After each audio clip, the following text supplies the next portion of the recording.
दोस्तों, आज चारों तरफ नजर डालने पर यह मालूम होता है कि लोग ब्रह्मचर्य के महत्व को पूरी रीति से नहीं समझते।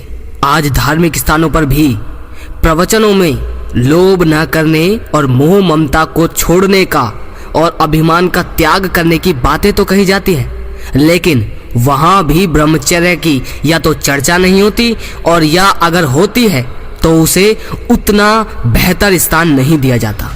ऐसा लगता है कि यह तो केवल सन्यासियों के लिए ही है और ये केवल सन्यासियों के लिए ही एक नियम रह गया है और या अब उसकी गणना 5 विकारों में नहीं होती। लेकिन हमारा ऐसा मानना है कि हमारी आज की सभी नैतिक, आर्थिक और सामाजिक समस्याओं का भी एक मुख्य कारण काम विकार और आध्यात्मिक क्षेत्र में भी पुरुषार्थियों की उन्नति न होने का भी एक कारण यह है कि वे ब्रह्मचर्य का ज्ञान युक्त रीति से पालन नहीं करते। वे परमात्मा की महिमा करते हुए उसे पतित पावन तो कहते हैं, परंतु वे पतनकारी काम विकार को छोड़कर ब्रह्मचर्य व्रत के पालन द्वारा पावन बनने का सबल प्रयास नहीं करते। वे काम, क्रोध, लोभ, मोह, नरक और ये सब द्वार तो मानते हैं, लेकिन नरक के द्वार से मुख मोड़कर ब्रह्मचर्य मार्ग से स्वर्ग के द्वार में प्रवेश करने के पुरुषार्थ से पीछे हट जाते हैं। इस सब का कारण यह है कि वे काम विकार द्वारा होने वाली अतुल हानि और ब्रह्मचर्य द्वारा होने वाले अपार लाभ को स्पष्ट एवं सुनिश्चित रीति से नहीं जानते। उन्हें यह मालूम ही नहीं होता कि काम विकार उनके सारे खजाने लूट रहा है। ना ही उन्हें यह पता होता है कि अब इस जन्म में शेष थोड़े वर्षों के लिए भी ब्रह्मचर्य व्रत का पालन कर लें, क्योंकि उन्हें और आपको और हमें नहीं पता कि हमारी अभी बाकी कितनी जिंदगी बची है। ये नहीं हो सकता कि आप पूरे 100 साल ही जीकर या 60 साल ही जीकर मरे। आपको भी नहीं पता कि किस पल, किस सेकंड क्या हो जाए।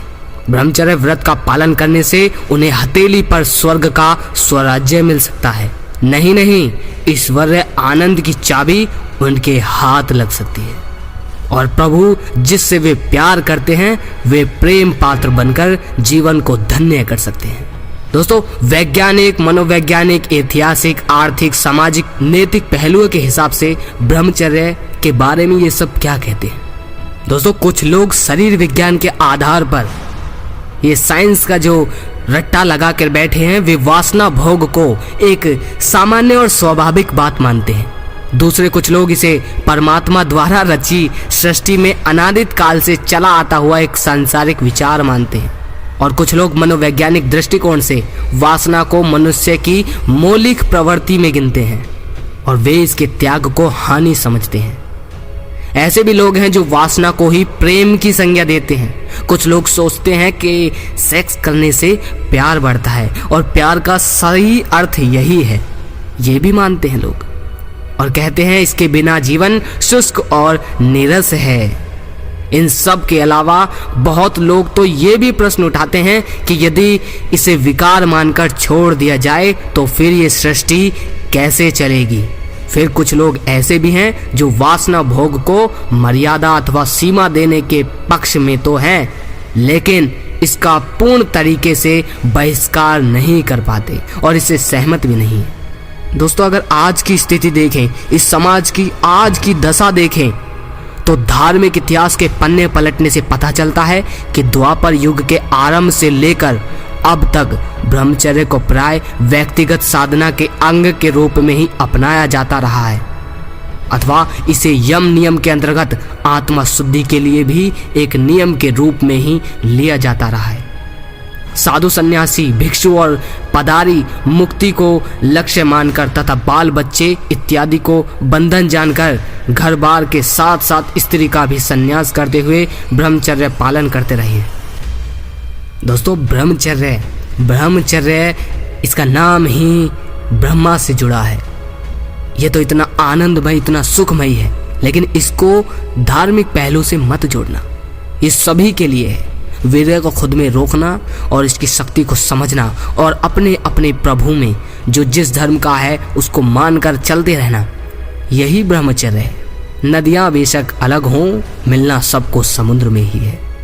दोस्तों, ब्रह्मचर्य बहुत बेहतर चीज़ है और अगर नहीं लगता तो फिर आप निश्चित होकर खूब बहाइए बाथरूम में या बिस्तरों में खूब वीर्य को त्याग करते रहिए और दुर्बल होते रहिए।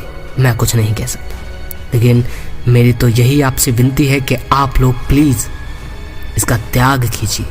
ये जो आप वीर्य को बहा रहे हैं, बर्बाद कर रहे हैं, इसको छोड़िए, इसको खुद के अंदर समा कर देखिए। वाकई में असीम आनंद ही आनंद है। अगर लगे शेयर करने लायक तो वीडियो को कामुक और गंदे इंसानों के साथ शेयर जरूर कीजिए, जिसे आपकी वजह से उनकी कामुकता और गंदी सोच बदल जाए, सिर्फ आपकी वजह से। अगली वीडियो में फिर मिलते हैं। जय श्री कृष्ण।